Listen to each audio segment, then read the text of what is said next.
la réponse, elle est assez culturelle. Et c'est intéressant là-dessus de partager les expériences, pas forcément pour les importer, parce que c'est assez culturel, mais pour comprendre et peut-être construire un peu mieux sa propre réponse. Si je prends l'exemple des États-Unis, par exemple, sur la réinstallation des personnes, après l'ouragan, après la catastrophe, ça se fait vraiment sur une base individuelle. Les gens choisissent s'ils veulent revenir ou pas dans le quartier.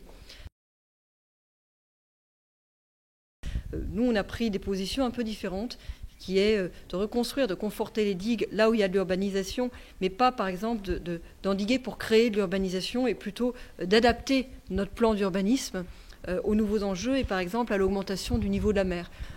Et puis, bon, à travers toutes ces catastrophes, il y a des choses différentes culturellement. Il y a aussi des sujets sur lesquels on peut se rejoindre.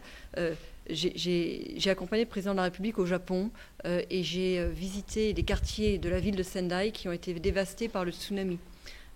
Au-delà de toutes les différences culturelles, il y a quelque chose qu'on remarque à travers tous les pays qui ont été confrontés à la catastrophe naturelle.